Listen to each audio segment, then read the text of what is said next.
Hi friends, welcome back to our channel. ഇന്ന് ഞാൻ വന്നിട്ടുള്ളത് നല്ലൊരു സംഭാരത്തിൻ്റെ റെസിപ്പിയുമായിട്ടാണ്. അപ്പോൾ ഇപ്പോൾ വേനൽക്കാലമൊക്കെ അല്ലേ, അപ്പോൾ നമ്മുടെ ശരീരത്തിന് ഏറ്റവും അധികം തണുപ്പ് നൽകുന്ന ഒരു സംഭവം സംഭാരം തന്നെയാണ് കേട്ടോ. സംഭാരം കഴിഞ്ഞിട്ടാണ് മറ്റുള്ള ഡ്രിങ്ക്സ് ഒക്കെ വരത്തുള്ളൂ. അപ്പോൾ നമുക്ക് നല്ല ടേസ്റ്റി ആയിട്ടുള്ള നാടൻ സംഭാരം എങ്ങനെ തയ്യാറാക്കണമെന്ന് നോക്കാം. അതിന് വേണ്ടിയിട്ട് ഞാനിവിടെ 1/2 ലിറ്റർ തൈര് എടുത്തിട്ടുണ്ട് കേട്ടോ. നല്ല കട്ടയായിട്ടുള്ള തൈരാണ് എടുത്തിരിക്കുന്നത്. ഇത് വാങ്ങിച്ച തൈരാണ്. അതുപോലെ തൈര് എപ്പോഴും നല്ല പുളിയുള്ള തൈര് വേണം എടുക്കാനായിട്ട്. അപ്പോൾ നല്ല പുളിയുള്ള തൈര് തന്നെ എടുക്കുക കേട്ടോ, അതിനാണ് എപ്പോഴും ടേസ്റ്റ്. അപ്പോൾ ഇനി ഇത് നമുക്ക് ആദ്യം ഒന്ന് അടിച്ചെടുക്കാം. അപ്പം നമ്മൾ വീട്ടിലുണ്ടാക്കുന്ന തൈരൊക്കെ ആണെങ്കിൽ നമ്മൾ കുറച്ച് നല്ല തണുത്ത വെള്ളമൊക്കെ എടുത്തിട്ട് ഇതിനകത്ത് ഉണ്ടാകുന്ന വെണ്ണയൊക്കെ ഉണ്ടല്ലോ, ഇതുപോലെ ഒന്ന് അടിച്ചെടുക്കുമ്പോൾ നന്നായിട്ട് വെണ്ണ ഇങ്ങനെ ഉരുണ്ട് കൂടി വരും. അപ്പോൾ ആ വെണ്ണയൊക്കെ എടുത്ത് മാറ്റിയതിന് ശേഷം വേണം നമ്മൾ ഇതുപോലെ സംഭാരമൊക്കെ ഉണ്ടാക്കിയെടുക്കാനായിട്ട്. പക്ഷേ നമ്മളിപ്പോൾ കടയിൽ നിന്ന് മേടിക്കുന്നതിൽ വലിയ വെണ്ണയൊന്നും കിട്ടാനൊന്നും ഒരു സാധ്യതയൊന്നുമില്ല.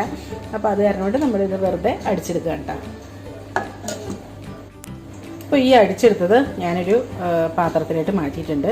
അപ്പോൾ നിങ്ങളുടെ കയ്യിൽ മൺപാത്രം, മണ്ണിൻ്റെ കുടമൊക്കെ ഉണ്ടെങ്കിൽ അതെടുക്കുക കേട്ടോ. അതിനകത്ത് വയ്ക്കുകയാണെങ്കിൽ നല്ല തണുപ്പായിട്ട് തന്നെ ഇരിക്കും. ഇപ്പോൾ എൻ്റെ കയ്യിൽ മണ്ണിൻ്റെ കുടം ഇല്ല, അപ്പോൾ അതുകൊണ്ടാണ് ഞാൻ സ്റ്റീൽ പാത്രം എടുത്തിരിക്കുന്നത് കേട്ടോ. ഒരിക്കലും ഈ മോര് പോലത്തെ സംഭവങ്ങളൊന്നും അലൂമിനിയം പോലത്തെ പാത്രങ്ങളൊന്നും എടുക്കരുത്. ഇതുപോലെ സ്റ്റീലോ, ഏറ്റവും നല്ലത് മൺകുടമാണ്, പക്ഷേ അതിപ്പോൾ ഇല്ല. അപ്പോൾ അതുകൊണ്ടാണ് ഇത് എടുത്തിരിക്കുന്നത് കേട്ടോ. അപ്പോൾ ഇനി ഇത് നമുക്ക് നല്ലതായിട്ട് ലൂസാക്കി എടുക്കണം. അപ്പോൾ അതിന് വേണ്ടിയിട്ട് കുറച്ച് വെള്ളം ചേർത്ത് കൊടുക്കാം. അപ്പോൾ നിങ്ങൾ എടുക്കുന്ന മോരിൻ്റെ പുളിക്കൊക്കെ അനുസരിച്ചുള്ള വെള്ളം ചേർത്ത് കൊടുക്കുക കേട്ടോ.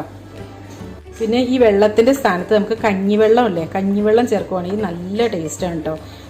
ഞാൻ കൂടുതൽ കഞ്ഞിവെള്ളം ചേർത്താണ് എടുക്കാനുള്ളത്. അപ്പോൾ കുറച്ച് മോരും മതി, എന്നാൽ നല്ല ടേസ്റ്റും ആയിരിക്കും.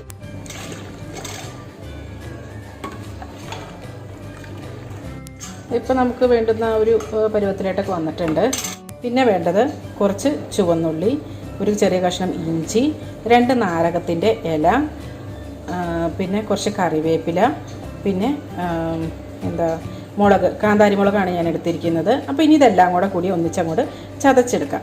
അപ്പോൾ ഇതിന് പകരമായിട്ട് ഓരോന്ന് ചതച്ചെടുക്കണമെങ്കിൽ അങ്ങനെ ചതച്ചെടുക്കാം. ഞാനിപ്പോൾ ഇതെല്ലാം കൂടി ഒന്നിച്ചിട്ട് അങ്ങോട്ട് ചതച്ചെടുക്കും കേട്ടോ.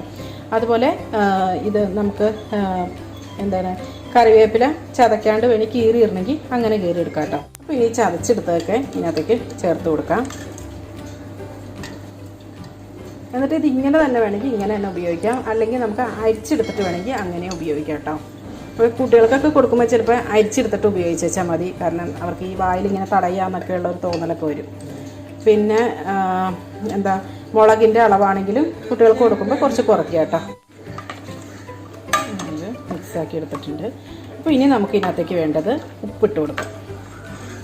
അപ്പോൾ ചില ആളുകളൊക്കെ ഇതിനകത്ത് ഐസ് ക്യൂബ്സ് ഒക്കെ ഇട്ട് കുടിക്കുന്ന കാണാറുണ്ട്. പക്ഷേ അതിനേക്കാളൊക്കെ എപ്പോഴും നല്ലത് ഇതുപോലെ ഉണ്ടാക്കി കുറച്ച് നേരം ഒരു മൺകുളത്തിലൊക്കെ ഇട്ട് വെച്ചേക്കുകയാണെങ്കിൽ അങ്ങനെ എന്നിട്ട് ഉപയോഗിച്ചാൽ മതി കേട്ടോ. അപ്പോഴാണ് നല്ല തണുപ്പൊക്കെ, ഈ മൺകുടം തന്നെ തണുക്കുമല്ലോ, അങ്ങനെ ഉപയോഗിച്ച് വെച്ചാൽ മതി. അപ്പോൾ ഞാൻ ഇതിനകത്തേക്ക് ഉപ്പും കൂടെ ഇട്ട് കൊടുത്തിട്ടുണ്ട്. പിന്നെ ഒന്ന് ടേസ്റ്റ് ചെയ്ത് നോക്കാം. അപ്പോൾ നമുക്കിത് അരിച്ച് വേണമെങ്കിൽ അരിച്ചൊഴിക്കാം. ഞാനിതിപ്പോൾ അല്ലാതെ തന്നെ ഒരു സർവിങ് ഗ്ലാസ്സിലായിട്ട് ഒഴിക്കും കേട്ടോ.